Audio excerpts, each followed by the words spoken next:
just putting an exclamation point on it for parents, the intentionality we need to have in their spiritual walk. In that 5th grade year, it's a milestone, and the moms and dads are realizing, okay, this is on me. I need to be guiding my children. And the same thing when they're seniors. There's a lot of uneasiness and worry because they're like, did I do enough? Have I done enough? But, we make sure to tell those parents the relationship's not over. It's just changing. And you're going from that coaching phase into that counseling phase. All right. Welcome to the Faithful Fathering Podcast. Thank you for joining us. This is Rick Wirtz, founder and president of Faithful Fathering, where we encourage and equip dads to be faithful fathers. That's a dad that prioritizes a physical presence, is engaged emotionally, and leads spiritually by example. That's reflecting the triune nature of God in the home. This podcast series, we're talking about youth and family ministry, the idea of rebuking the idea of silos in the church where your youth are independent of family or parents, but to engage and bring all the pieces of the puzzle together to nurture healthy relationships in the home. And together with us today is a dear friend, man, husband, father, and youth and family ministry at Memorial Church of Christ. Thank you for joining us, Mike. Thanks for having me, Rick. I'm glad to be here. Well, I know it's no secret that Memorial is one of my favorite churches. As a faithful father, you embraced faithful fathering to a fabulous level. You and other dads attended a lunch years ago, but you're one of my favorite churches, and the way you've managed it nearly 10 years now with faithful fathering coming alongside and working to encourage and equip dads of Memorial. You call them the MDs. I love that name. Yes. I know.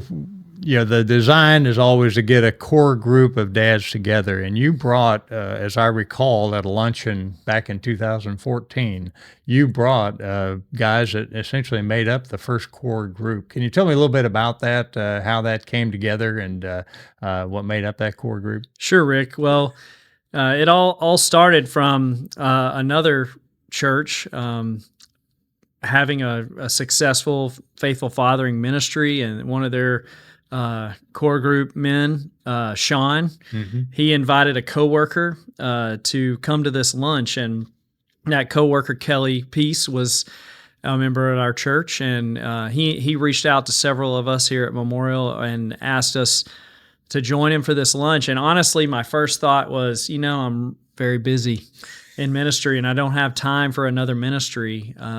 What's this going to take budget-wise? What's this going to take time-wise? But I respect Kelly, and he's someone I look up to and just have a lot of respect for. And so I joined him for a lunch, and honestly, we came and listened to your presentation, and your testimony just shook our world, and it was like a wake-up call. And as I've mentioned before to others, is before that moment, I was really on autopilot as a dad. I was going through the motions, doing things, but I did not have the purpose and the intentionality that we are called to, and that you definitely highlight in Faithful Fathering Ministry. And so I wasn't alone. Those other men there, most of them felt the same pull to do something different, to be a better dad, a faithful father, if you will. And so we joined together really quickly. And, I think the way that God worked in having Kelly be the point person was just nothing short of the Holy Spirit, because Kelly is an incredible manager in his profession, in geology, and he works with teams, and he organizes people, he gets things done. And it was in his persistence and consistency and leadership and delegation that really kept us going in those early years when we didn't have an established pattern right away. But really, I'm so thankful for that moment. It couldn't have come at a better time, maybe 10 years earlier when my kids were just babies, but it came at a time when I really needed it personally, and I think the other guys resonated with that. I know, over the years that core group is hard to pull together sometimes, but you Mhm. guys gelled almost immediately. Like I said, I think you had 6 or 7 folks at the luncheon. Met that following week, I think, with you guys and a few others, and the group just really gelled quickly. Do you know what was behind that? Well, I think most of us were already friends and knew each other from church, but I think we just all felt that deep calling to and the sense of urgency. Like we need to engage in this now, and we need to be equipped to be the dads God's called us to be, and so I think we just we were on a mission, and we wanted to accomplish those things. And as we got started, I think it was going well, but that first retreat is what really solidified. I remember the first event was actually that dinner where I think we were anticipating maybe 40, 50 dads. We had over 80, 85 dads there at that dinner. And that was men were hungry, weren't they? It turns out that a very well cooked, well, not well cooked, but medium rare steak will call in the herds. And potatoes and all the fixings, right? Yes. That was a good first night. A lot of energy. But what do you recall from that night, and maybe from the early activities that were conducted there? Well, first of all, I recall we spent the entire year budget on all those steaks, but they were delicious and worth every penny. But I think it got people excited at our church. Things, for us, I think, we all think about being dads, but we just didn't really prioritize it, and we had not focused on the necessity of just the importance of us being the spiritual leaders as much as we should have. We had been focusing on marriages for a while and even families, but getting into thinking about our roles as fathers in the home, just something we hadn't really addressed too much. You hear a sermon on Father's Day occasionally, sometimes other times of the year, but most of the time it's just life is normal, and so I think it was really good, just a wake up call for us. I know. One of the reasons I focus so much on the intentionality of encouraging and equipping dads is that I would get one sermon a year, and he's usually chewing me out for not being a very good dad, right? And on Father's Day, so it wasn't an encouragement to go to church necessarily, but as it got started, how did you see it benefiting your ministry? I mean, youth and family ministry. We're focusing on getting the dads engaged. How did that benefit you and youth and family ministry there at Memorial? Well, I think a couple of ways. One, I joined the core team because this is a lay ministry, and I joined the core team as a dad, and not as a youth minister. I didn't want to be in charge of it. And I have not been, but just be one of the dads. But what I saw about it is the committee was very considerate of the youth ministry. They realize sometimes our ministries in our churches tend to compete for budget and time and event space, things like that. And they were very conscious to work with the youth ministry and the family ministry, and so that we're not overlapping things or putting things too close together.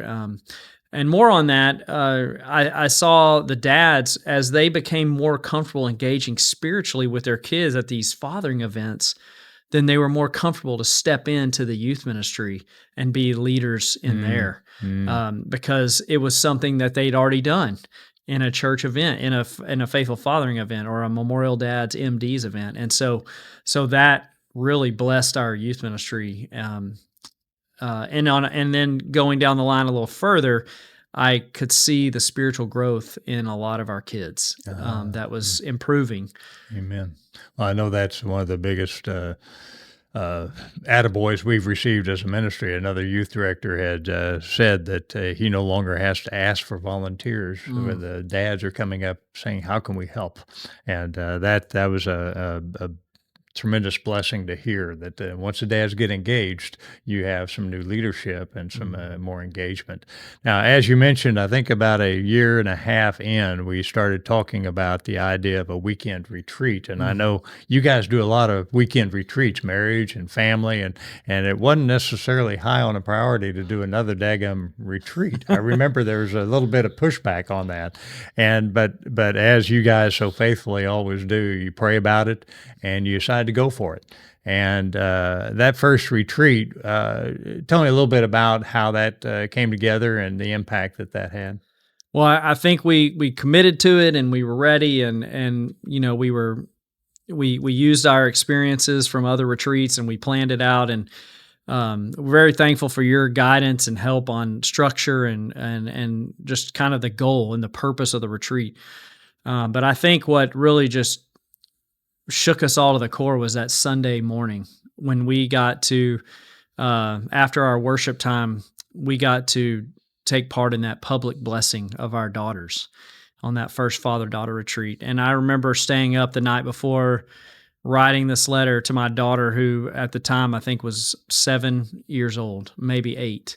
And I just remember being excited to share it with her and just thankful for the opportunity. I never would have done a public blessing like that if I hadn't been prompted. And so that was a key moment for me in the Memorial Dads ministry to have that little push and that guidance to do that. And I'll never forget, I still have a picture of it. I'm reading this blessing to my daughter and she's looking at me like I'm a superhero. And she was so little back then and sitting next to me with the biggest smile on her face, and at the end she gave me a big hug and said, "I love you, Daddy." And those are key moments of our relationship that she'll never forget and I'll never forget. And after that, I could have become a salesman for those retreats. I tell you what, we all can. And you are. And the only problem was the room must have been very dusty because everybody's allergies were acting up. I mean, we were grown men crying. Yeah, so that's all it was. It's just a bunch of tears. But that's what I remember is the engagement of the whole church on that, because we had your counselor, your family counselor, came in and actually conducted the sessions for the weekend. Yes. You had several elders kind of watching what was going on. Yes. You had several moms that volunteered that did the daughters sessions, because we always did dad sessions, daughter sessions, and there's one-on-one time for dads and daughters prior to that. But I do remember there weren't a whole lot of dry eyes during those blessings. And I always get a kick. One daughter, I looked up at her dad and said, "You're going to be a mess at my wedding, aren't you, Dad?" But I remember that weekend well, and talking with Dave Duncan afterwards, he made a comment to me that we only had, I think we had 30, maybe 25, 30 dads, father-daughter pairs there. And he said, we only had 25, 30 dads there, but this whole church is talking about that. Yes. It's a buzz around fathering, which has always kind of been my mantra ever since. I'd like every church to have a buzz around fathering. Now we have since you have alternated years where we do a father-daughter retreat and a father-son retreat. How did the father-son retreat compare to, because you brought your son the next year, right? Yes. How did that compare to the father-daughter? Definitely a different dynamic, especially when it came to the sporting activities and competitions, a lot more heated. But again, it was a blessing. I noticed a change in my relationship with my son through that moment. He was very grateful for the blessing, and I think it just affirmed him. It made him feel loved, and that's what that's how I felt about him all the time. But I think there's always this thing for sons. I think they want to impress their dads or get approval from their dads. And when I was able to affirm him and bless him publicly, he knew he had my approval and my acceptance. And I made sure that he knew that was unconditional, not based on his performance, good or bad. I told him, just like we were prompted, and just like Jesus said, "This is my son whom I love, and in him I am well pleased." And those are powerful words. And Rick, I want to tell you that this time of blessing at that retreat was so powerful. It has now bled over into other ministries at our church. When our students enter the 5th grade and they move from the children's ministry into what we call the bridge ministry, we invite all the parents to have their children in front of all the 5th graders, and they give them a blessing like that, a public blessing. And then again, we have a dinner in the spring for our graduating seniors. And with all the seniors and their parents, we have a time for the parents to give a public blessing. And they get to participate in that moment. And again, the allergies just tend to follow us, but whether it's the 5th graders or the 12th graders. But I think what's important from it is not only is it a time where we are literally blessing our children in a very public way, but it is magnifying it's accentuating. It's just putting an exclamation point on it for parents. The intentionality we need to have in their spiritual walk. In that 5th grade year, it's a milestone, and the moms and dads are realizing, okay, this is on me. I need to be guiding my children. And the same thing when they're seniors. There's a lot of uneasiness and worry because they're like, did I do enough? Have I done enough? But, we make sure to tell those parents the relationship's not over. It's just changing. And you're going from that coaching phase into that counseling phase. Right. And it's never a fixed anything. It's a marker. They can say a marker in the relationship, and that's powerful stuff. I always think that the way that flows through and the way that wraps up every retreat and across the way, it's good to know that it's percolating all the way throughout, because the last one is to get to launch your child into a marriage. That's that kind of the culmination of all those things. And you talk about the allergies, the flaring up and what have you. I don't think it's because dads have all of a sudden become a bunch of softies. I think it's because the glory of God is showing up in Amen. a powerful way when you have that public blessing that is absolutely affirming a child and just saying things that we may even think we have said, yes, but hasn't been said formally. Just empowers that child. Every daughter wants to know that she's beautiful and worth fighting for. Every son wants to know he has what it takes to be a man. Yes. So you have done both those. So you get an added ad from me. You know that. Thank you. Any other encouragement there is the way the fathering ministry there at the Memorial Dads have complemented youth and family ministry. Any other thoughts or comments that you want to pass on to dads? Or I would just say for the youth and family ministers out there this is a wonderful ministry, and I would encourage every church to have a fathering ministry. It has been a huge blessing to our youth ministry at Memorial, and empowering dads and equipping them to be the spiritual leaders in their home. And that carries over into our ministry, and I see them serving as small group leaders, as Bible class teachers, as volunteers on our retreats and mission trips, and just being that example. One other aspect we really didn't talk about, and I don't want to take too long, but I would say is our spiritual fathering initiative. And, some of the kids in our youth ministry unfortunately don't have a dad at home. And we've had some other dads from our ministry, our fathering ministry, step up and be a spiritual father, a mentor, so to speak, and affirming and blessing those students, and filling in when the dad isn't able to be there.